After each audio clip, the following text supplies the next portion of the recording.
الحمد لله رب العالمين، والصلاة والسلام على سيد المرسلين سيد الأولين والآخرين سيدنا ونبينا وحبيبنا وإمامنا وقدوتنا ومولانا محمد وعلى آله وصحبه أجمعين ومن تبعهم بإحسان ودعا بدعوتهم إلى يوم الدين. أما بعد،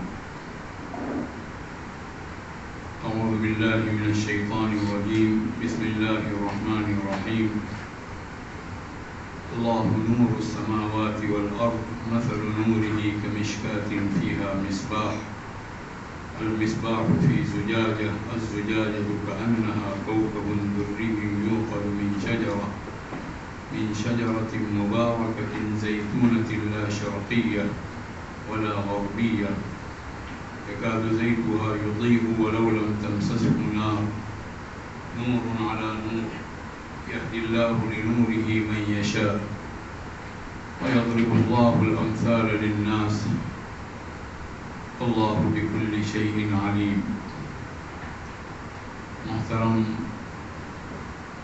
اور رفقائے گرامی، عزیز نوجوان ساتھیوں، اللہ کا کلام اللہ کا نور ہے، اور اللہ رب العزت نے اپنے کلام کو نور فرمایا بھی ہے. وَكَذَلِكَ أَوْحَيْنَا إِلَيْكَ رُوحًا مِّنْ أَمْرِنَا مَا كُنْتَ تَدْرِي مَا الْكِتَابُ وَلَا الْإِيمَانُ وَلَكِنْ جَعَلْنَاهُ نُورًا نَهْدِي بِهِ مَن نَّشَاءُ مِنْ عِبَادِنَا. اللہ نے اپنے کلام کو نور بنایا، اور اللہ اپنے بندوں میں سے جسے چاہتا ہے اس نور سے منور فرماتا ہے. جس طرح کل بتایا گیا، آیات ایک دوسرے کے ساتھ گہرا ربط رکھتی ہیں. اس نور کو پانے کے لیے اللہ رب العزت کی طرف سے انسان کے سینے کو کھول دیا جاتا ہے. افمن شرح اللہ صدرہ للاسلام فهو على نور من ربه. اور سینے کو اللہ رب العزت کی طرف سے اس وقت کھولا جاتا ہے جب اللہ تعالیٰ کسی کے تعلق سے ہدایت کا فیصلہ کرتا ہے. فَمَن يُرِدِ اللَّهُ أَن يَهْدِيَهُ يَشْرَحْ صَدْرَهُ لِلْإِسْلَامِ. اور اللہ کی طرف سے ہدایت کا فیصلہ اس وقت ہوتا ہے جب بندے میں ہدایت کی پیاس ہوتی ہے اور ہدایت کی طلب ہوتی ہے اور ہدایت یافتہ رہنا چاہتا ہے. وَيَزِيدُ اللَّهُ الَّذِينَ اهْتَدَوْا هُدًى وَالْبَاقِيَاتُ الصَّالِحَاتُ خَيْرٌ عند ربك ثوابا وخير مردا والذين اهتدوا زادهم هدى وآتاهم تقواهم.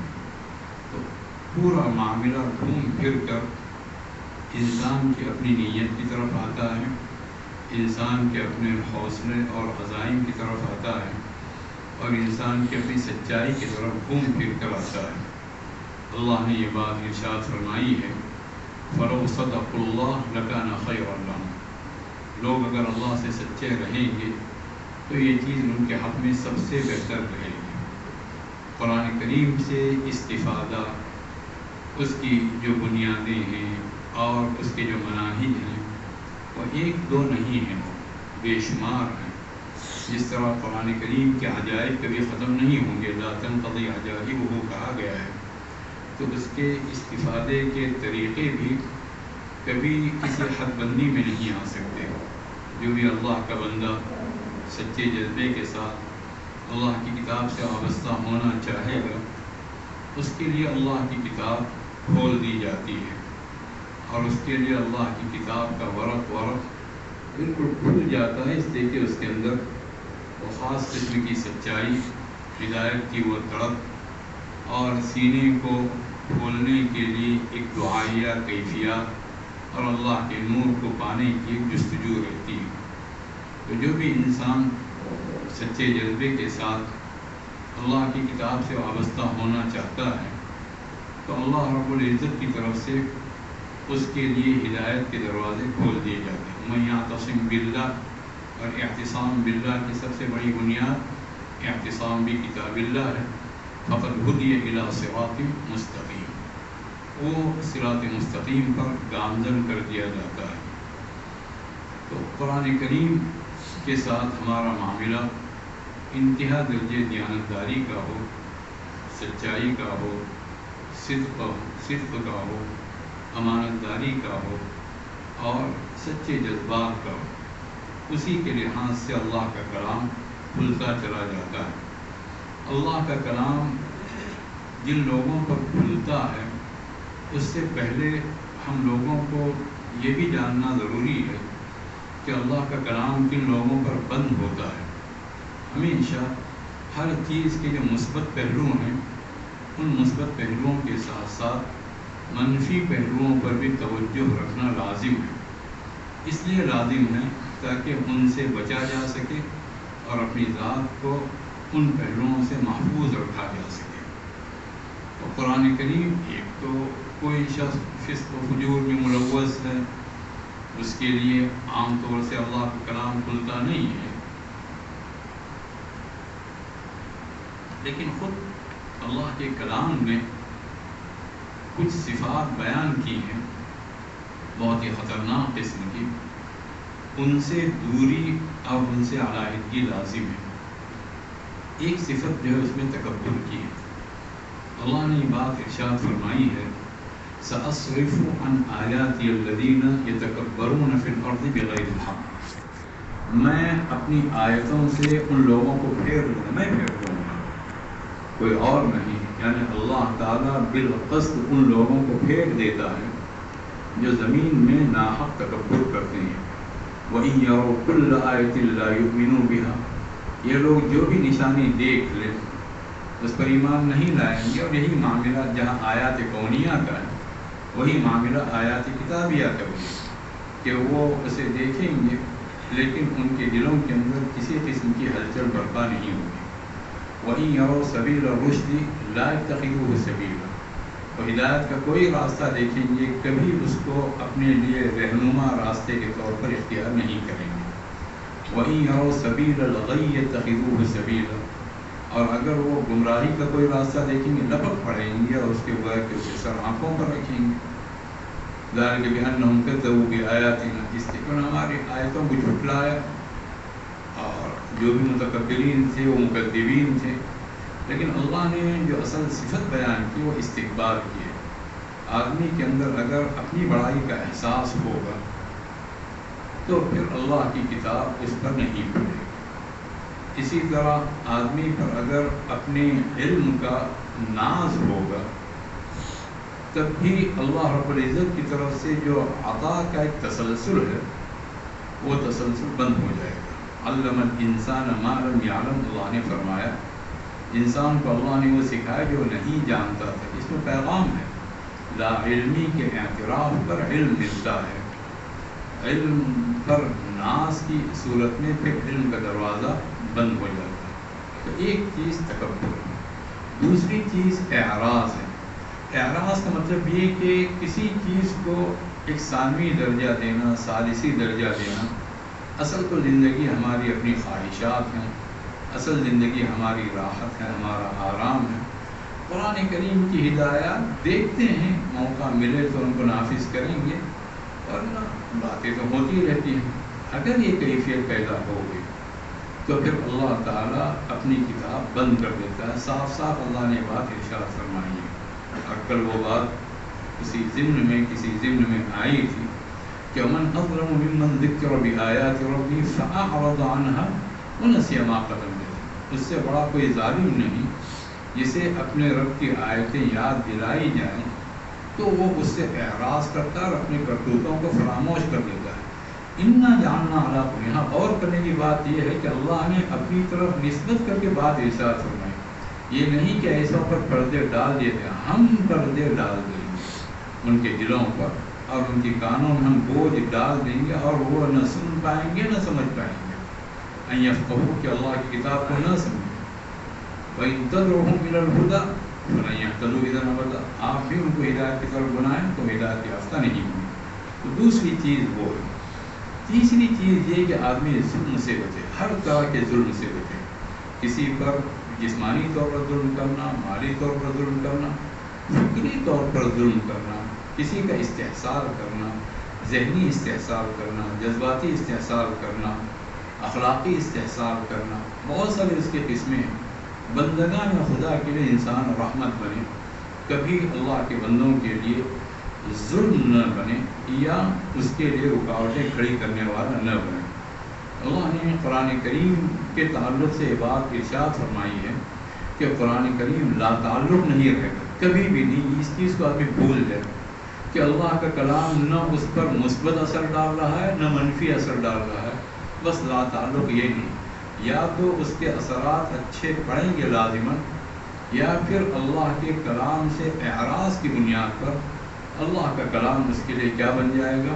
لعنت کا سبب بن جائے گا، خسارے کا سبب بن جائے گا۔ وَنُنَزِّلُ مِنَ الْقُرْآنِ مَا هُوَ شِفَاءٌ وَرَحْمَةٌ لِّلْمُؤْمِنِينَ وَلَا يَزِيدُ الظَّالِمِينَ إِلَّا خَسَارًا۔ قرآن ہم اتار رہے ہیں، وہ رحمت بھی ہے اور شفا بھی ہے اہل ایمان کے لیے، اور ظالموں کے لیے وہ ان کی تباہی میں مسلسل اضافہ کرتا رہے گا۔ تو آدمی ظلم سے پرہیز کرے۔ آدمی سمجھتا ہے کہ فلاں پر ہم نے ظلم کیا، اس کا قرآن کریم کی آیات کو سمجھنے سے کیا تعلق ہے؟ جس چیز پر قرآن کریم جس صفت پر لعنت کرتا ہے، اللہ کی رحمت سے اسے دور کر دیتا ہے، لعنت اللہ علی الظالمین، پھر وہ اپنے آپ کو پیش کر کے اسے اللہ کی رحمت سے قریب کیسے کرتا ہے؟ بیک وقت دو منفی کام نہیں ہو سکتے، یا تو اللہ کی رحمت بنے گا جس طرح کہ فی نفسی ہے، یا انسان کی کرتوتوں کی پاداش میں وہ اس کے لیے اللہ کی رحمت سے دوری کا باعث ہو۔ اس لیے انسان یہ طے کر لے کہ وہ کبھی کسی پر ظلم نہیں کرے گا، نہ مالی ظلم، نہ بدنی ظلم، نہ اخلاقی ظلم، نہ فکری ظلم، کوئی چیز نہیں۔ ہماری ذات ہر ایک کے لیے اللہ کی رحمت سے قریب کرنے کا باعث بنے گی۔ وَجَعَلَنِي مُبَارَكًا أَيْنَمَا كُنتُ، حضرت عیسیٰ علیہ السلام فرماتے ہیں، اور ہمارے اور آپ کے آقا حضرت محمد مصطفیٰ صلی اللہ علیہ وسلم کو اللہ نے تمام جہانوں کے لیے رحمت بنایا تھا۔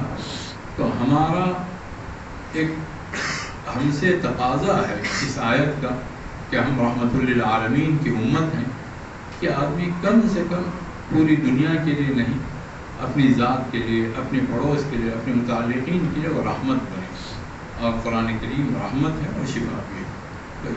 اسی طرح فسق و فجور ہے، بد کرداری اور صحیح راستے سے انحراف، ہٹ جانا، یہ چیز قرآن کریم بجائے اس کے کہ اس کے لیے ہدایت کا باعث بنے، کبھی قرآن کریم چونکہ وہ فاسق ہے تو اللہ کا کلام اس کے لیے گمراہی کا باعث بن سکتا ہے، اس سے کہ خود اس کے اندر وہ صلاحیت نہیں ہے۔ یضل بہ کثیرا ویہدی بہ کثیرا۔ اللہ تعالیٰ اس کلام کے ذریعے سے یا اس کلام کی مثالوں کے ذریعے سے بہت ساروں کو گمراہ کرتا ہے، بہت ساروں کو ہدایت دیتا ہے، لیکن گمراہ کرتا کسے ہے؟ وما یضل بہ الا الفاسقین، کہ اللہ تعالیٰ فاسقوں کو اس سے گمراہ کر دیتا ہے، جن کے اندر بد کرداری ہوتی ہے، گنہگاری ہوتی ہے، اور وہ گناہوں میں لطفت رہتے ہیں، ملوث رہتے ہیں، ان پر اللہ کا کلام نہیں کھلتا ہے۔ یہ موانع ہیں، اس طرح کے موانع کو ضرور ذہن میں رکھا جائے تاکہ ان چیزوں سے ہم محفوظ رہیں، تو اللہ کا کلام ہمارے سامنے کھلتا چلا جائے گا۔ تو اللہ کا کلام کن لوگوں پر کھلتا ہے؟ جتنی چیزیں بیان کی گئی ان کی ضد اگر ہوگی تو پر ضرور کھلے گا۔ تکبر کی جگہ تواضع ہوگا، اللہ کا کلام کھلے گا۔ فسق کی جگہ طاعت ہوگی، اللہ کا کلام وہ کھلے گا۔ ظلم کی جگہ عدل انصاف ہوگا، اللہ رب العزت کا کلام اس کے سامنے کھلتا چلا جائے گا۔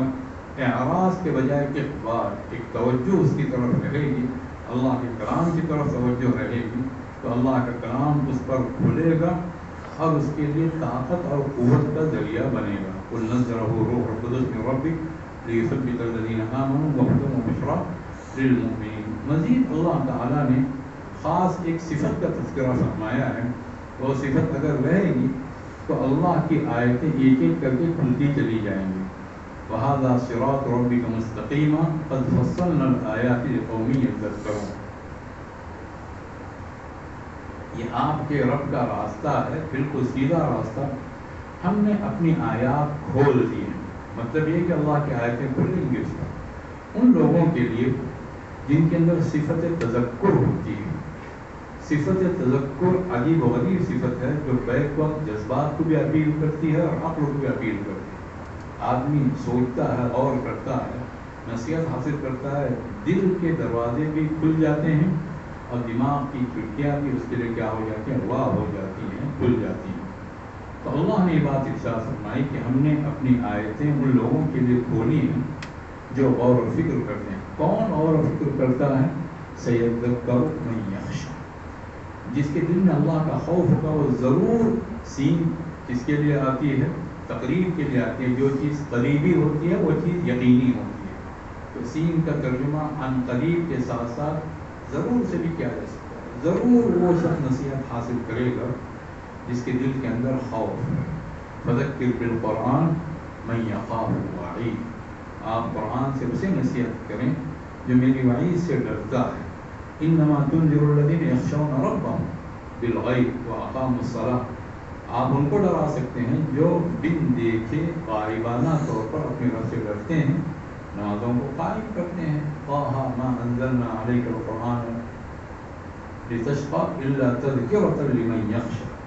وہ خوف خدا، اور خوف خدا جتنا پیدا ہوتا جائے گا علم قرآنی میں اتنا ہی اضافہ ہوتا چلا جائے گا۔ واتقوا اللہ ویعلمکم اللہ، اللہ سے ڈرو اور اللہ تعالیٰ تمہیں علم عطا کرے گا۔ اور اصل علم کون سا ہے؟ وہ علم ہے کہ اللہ تعالیٰ نے آسمان کے اوپر سے اتارا ہے، وہ اصل علم ہے۔ اور اس کے مقابلے میں جو بھی علم ہے، کتاب اللہ کے مقابلے میں جو بھی علم پیش کیا جائے گا وہ جہل سے بدتر ہے اور عذاب الہی کو دعوت دینے والا ہے۔ فلما جاءتهم رسلهم بالبينات فرحوا بما عندهم من العلم وحاق بهم ما كانوا به يستهزئون۔ جب اللہ کے رسول کھلی ہوئی نشانیاں لے کر آئے، یعنی کہ اللہ کی کتاب لے کر آئے، اللہ کے احکامات لے کر آئے، آیات لے کر آئے، تو وہ لوگ جو رسولوں کے مخالف تھے اپنے علم پر نازع ہونے لگے اور اپنے علم پر اترانے لگے۔ تو نتیجہ کیا ہو؟ جن جن چیزوں کا مذاق اڑایا کرتے تھے، اپنے علم جو کہ حقیقت میں جہالت تھا، جہالت کے اندھیرے میں، تو ساری چیزوں نے آ کر ان کو گھیر دیا، ان کی مٹی پلیت کی، ان کو ملیامین کر کے رکھ دیا، سب کا سبایا ہو گئے اور اللہ کا عذاب دیکھ کر وہ ایمان لائے۔ فَلَمْ يَكُنْ يَنْفَعُهُمْ إِيمَانُهُمْ لَمَّا رَأَوْا بَأْسَنَا۔ تو یہ قرآن کریم کے کھلنے کے اسباب ہیں خاص طور پر، اور اللہ کا کلام جذبات کو بھی اپیل کرتا ہے اور فکر کو بھی اپیل کرتا ہے۔ اس زمانے کے اندر خاص چیز دیکھی جا رہی ہے کہ صرف ضابطے کے خشک انداز سے گویا کہ قرآن کریم کا مفہوم بیان کیا جاتا ہے اور اسی حد تک اسے رکھا جاتا ہے کہ وہ عقلوں کو اپیل کر سکے۔ اس کے اندر وہ جذبات کی چاشنی، جذبات کی بےتابی، اللہ کے کلام کو سن کر ایک والہانہ کیفیت کا پیدا ہونا، ان چیزوں کو ذرا دبایا جا رہا ہے، دانستہ یا نادانستہ، لیکن یہ اللہ کے کلام سے ادھورے انداز سے فائدہ اٹھانا ہے۔ بیک وقت دونوں طرح سے فائدہ اٹھایا جائے۔ خدا کا کلام کتاب تعقل ہے، کتاب تدبر ہے، کتاب تذکر ہے، کتاب تفکر ہے، کتاب علم ہے۔ اس کے ذریعے سے انسان اپنے ذہن کو کے اندر اجالے بکھیر سکتا ہے، اپنے ذہن کو منور کر سکتا ہے۔ اسی طرح اللہ کی کتاب کتاب بکا بھی ہے، کتاب خشوع بھی ہے، کتاب غرور بھی ہے، والہانہ انداز سے سجدے کرنے کی کتاب بھی ہے، اور ایمان میں اضافے کی کتاب ہے۔ دونوں چیزیں قرآن کریم نے بیان کی ہیں۔ وَإِذَا سَمِعُوا مَا أُنزِلَ إِلَى الرَّسُولِ تَرَىٰ أَعْيُنَهُمْ تَفِيضُ مِنَ الدَّمْعِ مِمَّا عَرَفُوا مِنَ الْحَقِّ قُلْ آمِنُوا بِهِ أَوْ لَا تُؤْمِنُوا إِنَّ الَّذِينَ أُوتُوا الْعِلْمَ مِنْ قَبْلِهِ إِذَا يُتْلَىٰ عَلَيْهِمْ يَخِرُّونَ لِلْأَذْقَانِ سُجَّدًا وَيَقُولُونَ سُبْحَانَ رَبِّنَا إِنْ كَانَ وَعْدُ رَبِّنَا لَمَفْعُولًا وَيَخِرُّونَ لِلْأَذْقَانِ يَبْكُونَ وَيَزِيدُهُمْ خشوعًا۔ بے اختیار اللہ کے سامنے سجداریز ہو جاتے ہیں۔ سجدے تلاوت ہے، بعد میں سجدہ کر لینا، اور یہ قرآن مجید ہی کی خصوصیت نہیں، اللہ کی ہر کتاب کی خصوصیت ہے۔ اذکر فی الکتاب ادریس انہ کان صدیقا نبیا ورفعناہ مکانا علییا اولئک الذین انعم اللہ علیہم من النبیین من ذریۃ آدم وممن حملنا مع نوح ومن ذریۃ ابراہیم واسرائیل وممن ہدینا واجتبینا. پورا آدم علیہ السلام سے لے کر ذریۃ ابراہیمی ذریۃ اسرائیلی سب کا کیا ہے تذکرہ ہے. اذا تتلی علیہم آیات الرحمن خروا سجدا وبکیا افمن هذا الحدیث تعجبون وتضحکون ولا تبکون. اس بات کو سن کر تعجب کرتے ہو, ہنسی کرتے ہو اور ٹھٹے لگاتے ہو, روتے نہیں ہو. کلام اس کے لیے نازل ہوا ہے رونے کے لیے, تاثر, شدت تاثر کی کیفیت ہو, ورنہ ایک ایک آیت کی تلاوت رات رات بھر نہیں کی جا سکتی. تو ایک جذبات کو اپیل کرنے والا یہ اصل اللہ کے کلام سے ہمیشہ لیا گیا. اللہ نزل احسن الکتاب احسن الحدیث کتاب متشابہ مثانی تقشعر منه جلود الذین یخشون ربهم ثم تلین جلودهم وقلوبهم الی ذکر اللہ. یہ اللہ کی کتاب کی عظمت کو دونوں حیثیتوں سے قبول کرنے تو گویا اس سے بھرپور ہم فائدہ اٹھانے والے بنیں گے. قرآن کریم کی ایک خاصیت یہ ہے کہ وہ عالمگیر ذہنیت کو پیدا کرتا ہے. وہ کوئی محدود ذہنیت نہیں, وہ علاقہ واریت سے یا صوبے واریت یا ضلع واریت اور جتنی بھی چیزیں تمام سرحدوں کو توڑ دیتا ہے اور ایک ایسی ذہنیت پیدا کرتا ہے کہ کل انسانیت کی کنبہ نظر آئے. وما هو الا ذکر للعالمین. یہ قرآن کیا ہے؟ تمام جہانوں کے لیے ایک نصیحت ہے. ان هو الا ذکر للعالمین تبارک الذی نزل الفرقان علی عبده لیکون للعالمین نذیرا. حضور صلی اللہ علیہ وسلم رحمت للعالمین ہے. اللہ رب العزت رب العالمین ہے. شرک انسان کو خانوں میں بانٹتا ہے, یہ دیوتا فلاں دیوتا فلاں دیوتا فلاں ماننے والا. انسان کے اندر ایک محدودیت پیدا کرتا ہے, ٹوٹی ہوئی شخصیت اس کی بن جاتی ہے جو اپنے خاص دائرے کے اندر, جیسے کنویں کے مینڈک کہتے ہیں یا کنویں کے اندر جو مزید دائرے ہیں اس کا مینڈک کہتے ہیں. لیکن اللہ کا کلام ذہنی کو اس قدر وسیع کرتا ہے, وہ پورا عالم اس کی نگاہ میں رہتا ہے اور وہ ایک عالمی انسان ہوتا ہے اور اس کی ہر سوچ عالمی ہوتی ہے. پوری انسانیت کو سامنے رکھ کر ان کی بھلائی کو سوچتا ہے. اسی طرح عظمت رسالت کے بغیر قرآن کریم سمجھ میں نہیں آئے گا. یہ کیا ہے؟ یہ لازم ہے. اللہ کا کلام جس ہستی پر اترا ہے اس ہستی کی اگر عظمت اس طرح نہیں ہوگی, ان کے ساتھ محبت نہیں ہوگی, ان کے ساتھ وہ ایک والہانہ جذبات نہیں ہوں گے, اللہ رب العزت کی کتاب اس کے سامنے نہیں کھل سکتی ہے. حضرت صلی اللہ علیہ وسلم کی سچی محبت پھر اللہ کے کلام کو اس کے سامنے کھلتی چلی جاتی ہے. لقد كان لكم في رسول الله أسوة حسنة لمن كان يرجو الله واليوم الآخر وذكر الله كثيرا. رسول اللہ صلی اللہ علیہ وسلم کی ذات میں بہترین نمونہ موجود ہے ہر اس شخص کے لیے جو اللہ سے امید رکھے, آخرت کے دن کا یقین رکھے, اللہ کو بہت یاد کرے. اور ذکر الہی کی ایک بہت بڑی بنیاد کتاب الہی ہے. تو کتاب الہی سے وابستگی کے بغیر حضور اکرم صلی اللہ علیہ وسلم کے اسوے سے فائدہ نہیں اٹھایا جا سکے گا, اور آپ کے اسوے کو اختیار کیے بغیر اللہ کے کلام سے فائدہ نہیں اٹھایا جا سکے گا. اس لیے عظمت رسالت ہمیشہ ذہن کے اندر رہے.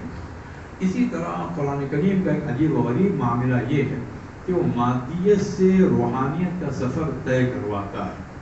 کہ اس کی ایک خاصیت ہے یہ کہ اللہ رب العزت نے یہ طے کر دیا ہے کہ تریدون عرض الدنیا واللہ یرید الآخرہ. انسان اپنی طبیعت اور فطرت کے لحاظ سے دنیا کا سامان چاہتا ہے, لیکن اللہ کی ہدایت یہ ہے کہ ہر معاملے میں وہ آخرت کو پیش نظر رکھے کہ تم دنیا کا سامان چاہتے ہو اور اللہ تعالیٰ آخرت چاہتا ہے کہ تمہارے لیے اللہ رب العزت آخرت چاہتا ہے. بعض آیات ہیں جہاں پر مادی چیزوں کا بیان ہے, لیکن مادی چیزوں کو مادیت کی حد تک نہ رکھا جائے. مادیت برائے روحانیت ایک مستقل ایک محاضرے کا موضوع ہے یہ, کہ جو قرآن کریم جس مادیت کو پیش کرتا ہے وہ مادیت برائے مادیت نہیں بلکہ مادیت برائے روحانیت یا دنیا برائے آخرت. یہ قرآن کریم کا ایک انداز تربیت ہے. یا بنی آدم قد انزلنا علیکم لباسا یواری سوآتکم وریشا. لباس کی بات کی ایک مادی چیز ہے, فوراً روحانیت کا سفر کروایا گیا. وَلِبَاسُ التَّقْوَى ذَلِكَ خَيْرٌ، یہ تقوی کا لباس سب سے بہتر ہے. وَالْخَيْلُ وَالْبِغَالُ وَالْحَمِيرُ لِتَرْكَبُوهَا وَزِينَةً، تمام جانوروں کا تذکرہ کیا گیا جو کار برداری کے جانور بھی ہیں، جو انسان کو ایک جگہ سے دوسری جگہ منتقل کرتے ہیں. فوراً مع اللہ قصد السبیل، صحیح راستہ وہ اللہ کے ذمے ہے، اس راستے کے ساتھ معنوی راستہ یاد دلایا گیا. اسی طرح ایک اور جگہ کہ جو ہے وَتَذْكُرُوا نِعْمَةَ رَبِّكُمْ إِذَا اسْتَوَيْتُمْ عَلَيْهِ وَتَقُولُوا سُبْحَانَ الَّذِي سَخَّرَ لَنَا هَذَا وَمَا كُنَّا لَهُ مُقْرِنِينَ. سواری پر بیٹھ کر دعا کرے آدمی اور سواری سے ایک جگہ سے دوسری جگہ منتقل ہو رہا ہے، فوراً وہ سفر آخرت کے سفر کے لیے ذریعہ بن جائے. وَإِنَّا إِلَىٰ رَبِّنَا لَمُنْقَلِبُونَ، ہمیں تو پلٹ کر کہاں جانا ہے؟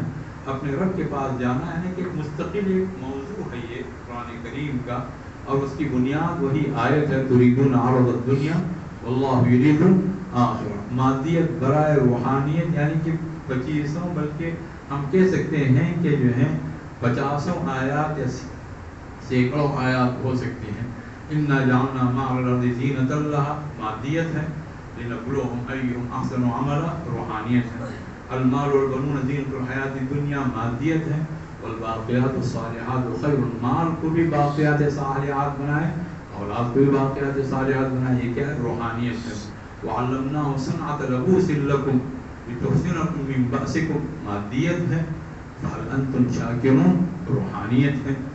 وَلَقَدْ آتَيْنَا دَاوُودَ مِنَّا فَضْلًا، کہ جو فضل أَنْ يَعْمَلْ سَابِغَاتٍ وَقَدِّرْ فِي السَّرْدِ، ایک گویا کہ جو مادی چیزیں اللہ نے دی اپنے نبی کو. وَعْمَلُوا صَالِحًا، اس کے معنی بات کیا ہے؟ روحانیت ہے. کلوا من الطیبات، ایک مادی چیز آدمی کھاتا ہے. وَعْمَلُوا صَالِحًا، اس طرح گویا 25 آیات ہیں جس میں اللہ رب العزت نے مادیت کو روحانیت کا ذریعہ بنایا ہے، دنیا کو آخرت کا ذریعہ بنایا ہے. سورہ کہف کا پورا موضوع ہی وہی ہے. ایک الگ ہم موضوع سے الگ ہو کر دوسرے موضوع کی طرف چلے جائیں گے. تو بہرحال یہ قرآن کریم کی خاص صفت ہے کہ مادیت سے کون سا سفر کرواتا ہے؟ روحانیت کا سفر کرواتا ہے. گویا کہ وہ ہے. اور بعض لطیف پہلو بھی نگاہ میں رہنے چاہیے کہ ظاہر سے پڑھ کر باطن پر توجہ ہمیشہ کی جائے. سورۃ الفلق میں ظاہری جو وہ ہیں بدنی تکلیفات کا ذکر ہے. قل اعوذ برب الفلق من شر ما خلق ومن شر غاسق اذا وقب ومن شر النفاثات في العقد ومن شر حاسد اذا حسد. یہ ساری جو چیزیں ہیں جو شر ہیں، اس کا تعلق کس سے؟ بدن سے. ایک مرتبہ اللہ کی ذات کی پناہ لی گئی ہے، اعوذ برب الفلق. اور سورۃ الناس میں جو باطنی وسوسہ اندازی جس کے ذریعے انسان کا ایمان غارت ہو جائے، اس ایک چیز سے پناہ چاہی گئی اور 3 دفعہ اللہ رب العزت کی صفات کا حوالہ دیا گیا. قل اعوذ برب الناس ملک الناس الہ الناس من شر الوسواس الخناس. تو اس طرح کا قرآن کریم پر غور کیا جائے تو وہ ظاہر پر تو توجہ دیتا ہے، لیکن ظاہر سے پڑھ کر کس پر توجہ دیتا ہے؟ باطن پر توجہ دیتا ہے. اور حضور اکرم صلی اللہ علیہ وسلم کی دعا اس پر شاہد صدق ہے کہ اللہم اجعل سریرتی خیرا من علانیتی واجعل علانیتی صالحہ. کہ اے اللہ میرے باطن کو میرے ظاہر سے بھی اچھا بنا دے اور میرے ظاہر کو بھی خوب سے خوب تر بنا دے. کبھی انسان غور کرے کہ قرآن کریم میں ایک تکون کی کیفیت نظر آتی ہے، فلاں چیز فلاں چیز فلاں چیز. تو ان پر اگر انسان غور کرے تو ایک صفت سے دوسری صفت کا حصول کیا ہو جائے گا؟ آسان ہو جائے گا. خاص ایک تکون بیان کیا جاتا ہے اور اس پر خاص فضیلت کیا کی جاتی ہے، مرتب ہوتی ہے اللہ رب العزت کی طرف سے. اس ناحیے سے بھی غور کیا جا سکتا ہے. مثال کے طور پر یعنی مادیت زدہ جو دنیا ہے اس کے لیے اطمینان قلب کا ایک عالمگیر قانون اللہ نے بیان کیا ہے، جسے قرآن کریم کی اصطلاح میں لا خوف علیہم ولا هم یحزنون. ان آیات پر آدمی مستقل توجہ دے جن پر اللہ رب العزت کی طرف سے یہ اعلان ہے کہ ان کے لیے نہ خوف ہوگا نہ غمگین ہوں گے. آخرت میں جو چیز ہوگی، دنیا کے اندر بھی اگر ان صفات کو اختیار کیا جائے گا، اللہ کی ذات سے امید ہے کہ خوف نہیں رہے گا. خوف تو ہر ایک کو ہو سکتا ہے، غم ہر ایک کو ہو سکتا ہے، لیکن جو اطمینان قلب کی کیفیت اللہ کی طرف سے ایسی ملے گی بإذن اللہ انشاءاللہ کہ خوف نہیں رہے گا اور غم نہیں رہے گا. کہ اس خوف کو بھی وہ ترقی درجات کا سبب بنا سکتا ہے، اس غم کو بھی کیا بنا سکتا ہے؟ وہ ترقی درجات کا سبب بنا سکتا ہے. تو اس میں گویا مثال کی اس میں یہ ایمان ہے، اصلاح ہے، تقوی ہے. الا ان اولیاء اللہ لا خوف علیہم ولا هم یحزنون الذین آمنوا وکانوا یتقون. یہاں پر ایمان اور تقوی کی بات کہی گئی، اس پر بشارت کیا ہے؟ لا خوف علیہم ولا هم یحزنون. دوسری جگہ یا بنی آدم اما یأتینکم رسل منکم یقصون علیکم آیاتی فمن اتقى واصلح فلا خوف علیہم ولا هم یحزنون. جو متقی بنے گا اور اپنے آپ کو درست رکھے گا اس پر کوئی خوف نہیں ہوگا اور اس طرح کے لوگ غمگین نہیں ہوں گے. تو وہاں پر تقوی اور اصلاح. اور وما نرسل المرسلین الا مبشرین ومنذرین فمن آمن واصلح فلا خوف علیہم ولا هم یحزنون. ایک جگہ ایمان اور اصلاح، ایک جگہ تقوی اور اصلاح، ایک جگہ ایمان اور تقوی. پورا تکون ہے اور اس پر بشارت کس چیز کی ہے؟ لا خوف علیہم ولا هم یحزنون. معلوم یہ ہوا کہ ایمان کے ساتھ تقوی کی کیفیت ہوگی، اصلاح کی کیفیت میں اضافہ ہوگا. اصلاح کے ساتھ ایمانی کیفیت ہوگی، تقوی کی کیفیت میں اضافہ ہوگا. تقوی کے ساتھ اصلاح کی کیفیت ہوگی، ایمانی کیفیات میں کیا ہوگا؟ اضافہ ہوگا. اس ناحیے سے بھی غور و فکر کے بہت سارے پہلو اس کے سامنے کھل سکتے ہیں. ایک اور تکون جو قرآن کریم نے بیان کیا ہے وہ ہے تقوی، صبر اور احسان. کہ ایک چیز ہوگی، دوسری چیز آئے گی، دوسری چیز آئے گی، تیسری چیز آئے گی. انہ من یتقی ویصبر فإن اللہ لا یضیع اجر المحسنین. تقوی کا تذکرہ، صبر کا تذکرہ اور اس کے ساتھ پھر اس کا تذکرہ کہ اللہ تعالیٰ محسنین کے اجر کو ضائع نہیں کرتا ہے. وَإِنْ عَاقَبْتُمْ فَعَاقِبُوا بِمِثْلِ مَا عُوقِبْتُمْ بِهِ وَلَئِنْ صَبَرْتُمْ لَهُوَ خَيْرٌ لِلصَّابِرِينَ وَاصْبِرْ وَمَا صَبْرُكَ إِلَّا بِاللَّهِ وَلَا تَحْزَنْ عَلَيْهِمْ وَلَا تَكُ فِي ضَيْقٍ مِّمَّا يَمْكُرُونَ إِنَّ اللَّهَ مَعَ الَّذِينَ اتَّقَوْا وَالَّذِينَ هُمْ مُحْسِنُونَ. صبر کا تذکرہ، پھر تقوی کا، پھر احسان کا. قُلْ يَا عِبَادِ الَّذِينَ آمَنُوا اتَّقُوا رَبَّكُمْ للذین احسنوا فی هذه الدنیا حسنہ وارض اللہ واسعہ انما یوفی الصابرون. یہاں بھی تقوی، احسان، پھر صبر. یہ جو صفات ہیں ایک دوسرے کے ساتھ اس طرح جڑی ہوئی ہیں کہ ایک صفت آئے گی، بہت امید ہے کہ دوسری صفت آئے گی، وہ آئے گی اور زیادہ امید ہے کہ تیسری صفت آئے گی. تقوی، صبر اور احسان. جو اللہ سے ڈرے گا لازمی بات ہے کہ وہ احسانی زندگی بسر کرے گا، اور جو احسانی زندگی بسر کرے گا لازمی بات ہے کہ وہ راستے میں آنے والی تمام تکالیف کا مقابلہ کرے گا اور ہر رکاوٹ کو دور کرنے کی کوشش کرے گا. اسی طرح بسا اوقات قرآن کریم میں ایک خاص فعل بیان کیا جاتا ہے. سرسری نگاہ میں وہ ایک فعل ہے، ایک کام، لیکن آدمی غور کرے تو وہ قرآن کریم کی ایک اصطلاح ہے. انہی اصطلاحات میں سے ایک اصطلاح لا یعلمون کی. لا یعلمون کا مطلب بیچارے نہیں، جانتے نہیں. لا یعلمون کا مطلب وہ ہے جن کے پاس علم آ چکا تھا، اس کے باوجود انہوں نے جہالت کو ترجیح دی اور اپنے لیے اندھا اور بہرا رہنا انہوں نے پسند کر لیا. یہ وہ ہے. کسی بھی جگہ لا یعلمون کو اللہ تعالیٰ عذر کے طور پر پیش نہیں کرتا ہے، بلکہ ہر جگہ ایک جرم کے طور پر پیش کرتا ہے. كذلك يطبع الله على قلوب الذين لا يعلمون. اللہ تعالیٰ مہر لگا دیتا ہے ان لوگوں کے دلوں پر جو جانتے نہیں ہیں، یعنی جو جان سکتے تھے، جو علم کے راہوں کو کھول سکتے تھے، اس راستے پر چل سکتے تھے، لیکن اس کے باوجود وہ نہیں چلے. اللہ کی طرف سے مہر لگائی جائے گی. وقالت اليهود ليست النصارى على شيء وقالت النصارى ليست اليهود على شيء وهم يتلون الكتاب كذلك قال الذين لا يعلمون مثل قولهم. تو وہاں پر بھی اللہ رب العزت نے ان لوگوں کو جن کو اللہ نے علم دیا اس کی قدر نہیں کی، ان کو اللہ تعالیٰ لا يعلمون. وقال الذين لا يعلمون لولا يكلمنا الله او تأتينا آية. کہ جو لوگ جانتے نہیں ہیں، مطلب کیا ہے؟ نہ جاننے کے مجرم ہیں. تو گویا اللہ رب العزت علم حاصل نہ کرنے کو، مواقع کے باوجود صحیح چیز تک آدمی پہنچ نہیں رہا ہے، اس چیز کو اللہ تعالیٰ جرم قرار دے. کیوں نہیں سیکھ رہے، کیوں نہیں جان رہے؟ مواقع موجود ہیں، اللہ تک آدمی پہنچ سکتا ہے. من سلک طریقا یلتمس فیہ علما سہل اللہ لہ طریقا الی الجنہ. اسی طرح ایک پورا موضوع جس پر بعض محاضرات یہاں ہو چکے، توریت اور انجیل کا مطالعہ فہم قرآن کے بہت سارے دریچوں کو کھول دیتا ہے. آدمی ان کو پڑھتا چلا جائے گا، معلوم ہوگا کہ کس کس طرح کی تحریفات انہوں نے کی ہیں، حضرات انبیاء کی سیرتوں کو کس طرح مسخ کیا ہے. ایک بہت ہی وسیع موضوع ہے یہ.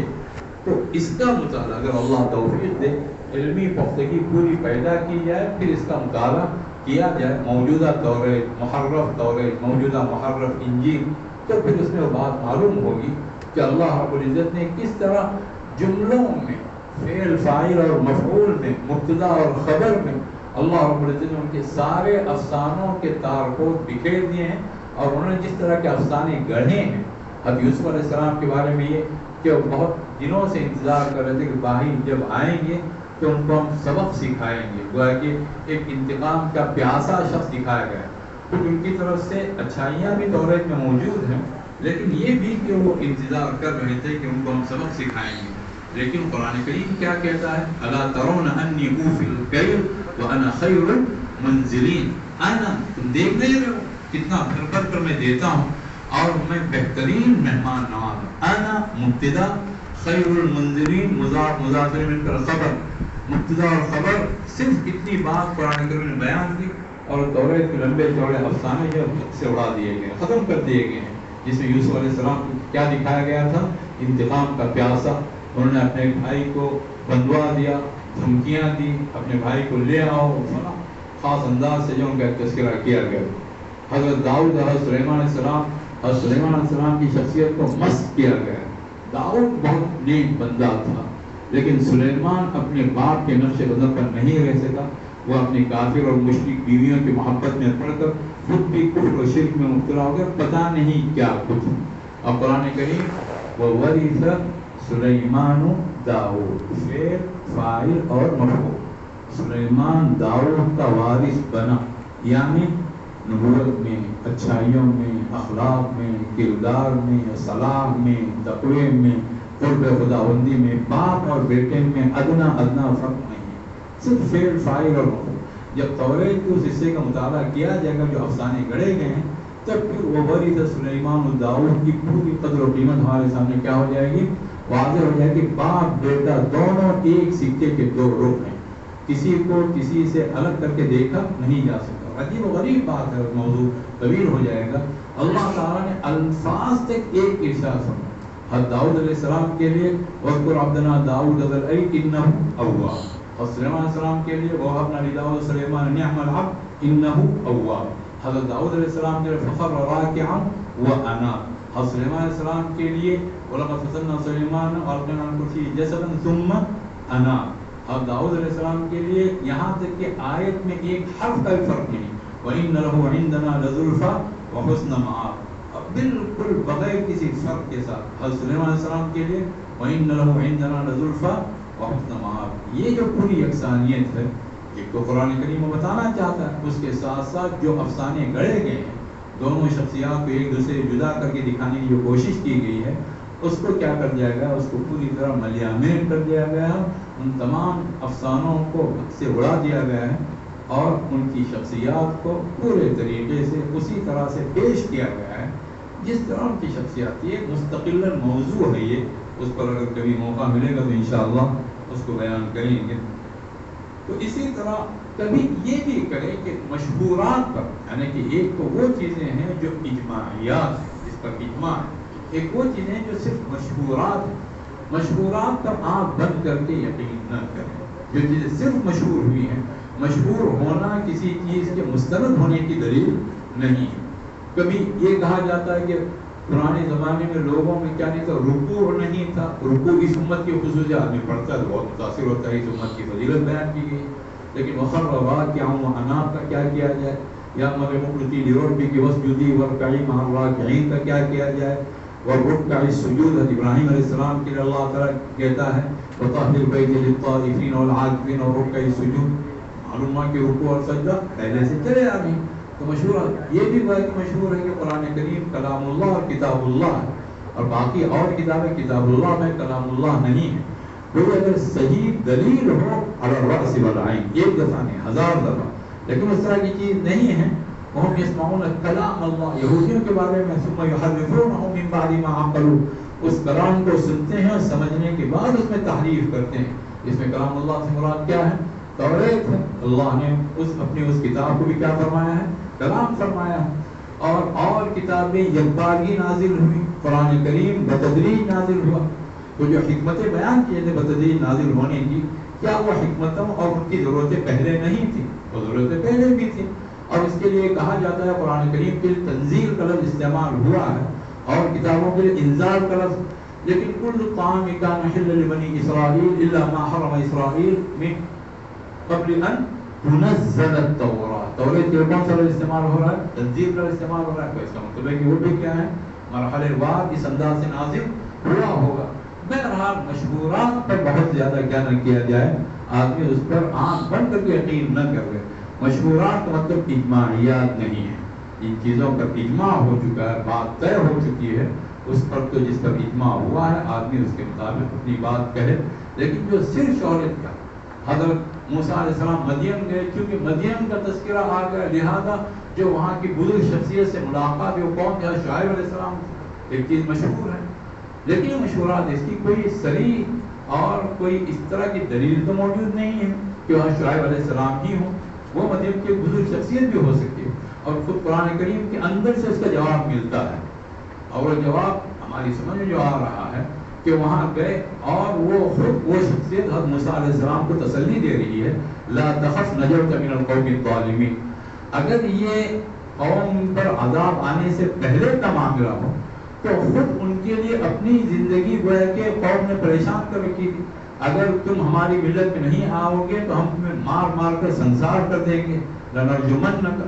تو پھر وہ موسیٰ علیہ السلام کو تسلی کیسے دے سکتے ہیں؟ لا تخف نجوت من القوم الظالمین، جبکہ خود ان کا واسطہ کس سے پڑا ہوا ہے؟ ایک ظالم قوم سے. اگر یوں سمجھ لیں کہ عذاب کے بعد میں موسیٰ علیہ السلام وہاں پہنچے اور شعیب علیہ السلام اپنے مؤمن قوم کے ساتھ موجود ہیں، تو کیا ان کی قوم ایسی پست تھی اور ایسی بےہودہ قسم کی تھی کہ اپنے نبی کی بیٹیوں کو ایک کنارے کھڑا کرے اور خود پانی بھرے، اور اس کے بعد جب سب چلے جائیں تو وہ پانی بھرے؟ ان کو تو جان دینی چاہیے تھی کہ اپنی بیٹیوں کو کیوں بھیجیں، ہم خود آپ کے لیے کیا ہیں، جان دینے کے لیے تیار ہیں. دونوں صورتوں میں وہ شخصیت کون بنتی ہوئی نظر نہیں آ رہی ہے؟ شعیب علیہ السلام کے لیے. چونکہ ایک چیز مشہور ہو گئی تو ایک اس طرح کا ذہن نہ بنایا جائے، بلکہ انسان کے اندر ایک تحقیقی ذہن ہو، اور انسان جو چیز صحیح نظر آ رہی ہے اس کے لحاظ سے کیا کرے اور دلائل کی روشنی میں بات کرے. تو اس انداز سے اگر ہم اللہ کے کلام سے استفادہ کرتے رہیں گے انشاءاللہ، اللہ کی ذات سے امید ہے اللہ کا کلام صفا صفا، ورق ورق، لفظ لفظ، حرف حرف ہم پر کھلتا چلا جائے گا، اور اس کے لیے جو تقویٰ، اس کے لیے جو طہارت، اس کے لیے پاکیزگی، اس کے لیے جو احسان کی کیفیت، اس کے لیے اللہ سے محبت، اللہ کے کلام سے محبت، اللہ کے رسول صلی اللہ علیہ وسلم سے محبت، یہ جو کیفیات ہیں ان کیفیات کے ساتھ ہم آگے بڑھیں گے انشاءاللہ. تو پھر یہ کلام اور یہ کتاب ہمارے لیے دنیا میں بھی نجات کی ضمانت رکھے گی، اور آخرت میں رفع درجات تو ہیں ہی.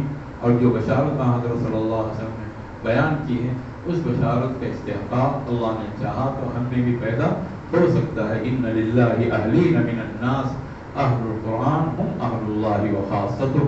اللہ رب العزت کے لوگوں میں کچھ ایسے لوگ ہیں جو اللہ کے گھر والے ہیں، جو قرآن کریم سے وابستگان ہیں، اللہ کے کلام سے وابستہ ہیں، وہ اللہ والے ہیں اور وہ اللہ رب العزت کے خاص الخاص بندے ہیں.